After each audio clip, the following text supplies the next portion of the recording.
Well, I wanted to talk about a theme of a brown beloved Da that I've noticed over the years, and I call it divine radar.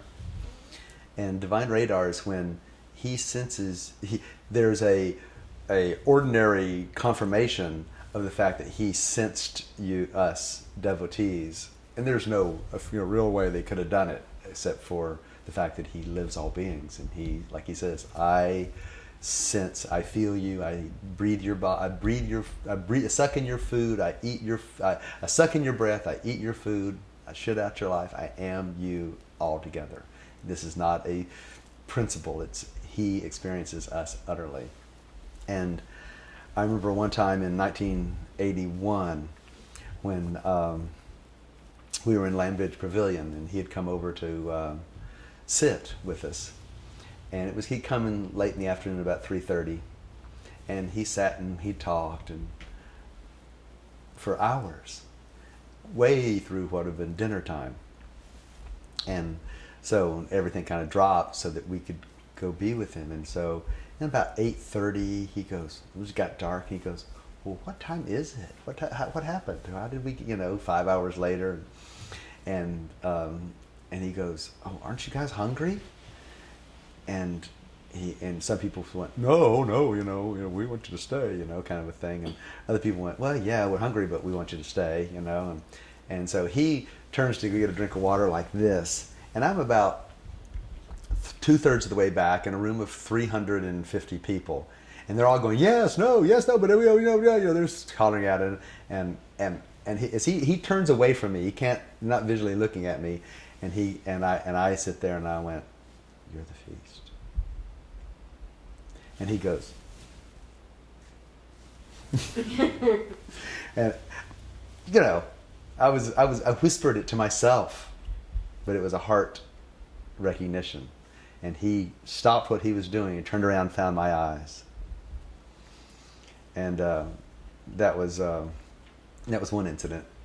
Another, and many people have there's hundreds of these stories. I would like to hear hundreds of stories like this.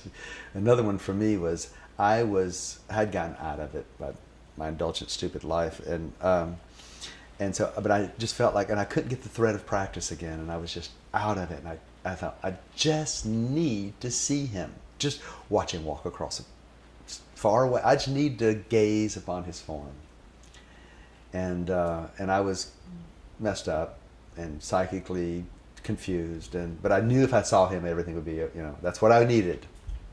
And I'm at the Donda at a Sunday Guru Vara church day, and I don't want to be there. I'm kind of all grumble.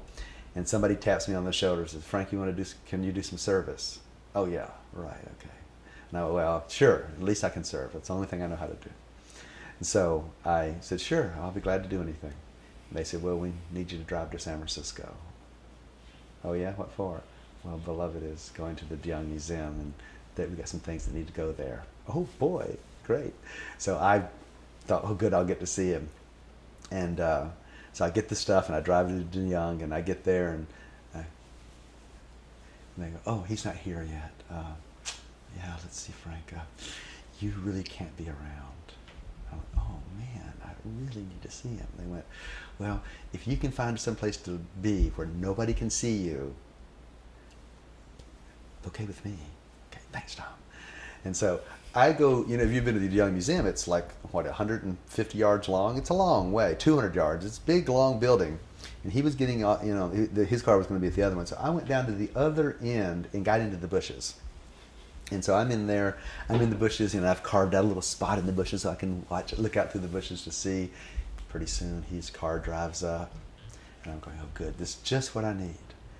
But then the other people formed a circle around him. He got out. I couldn't see him at all. And I went, no, I need to see you for a second. All the security's all around him and everything. And then I see this. I went, I need to see you, Lord.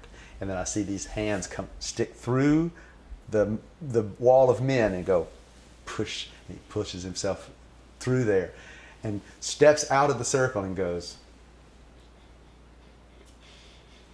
and comes back into the circle.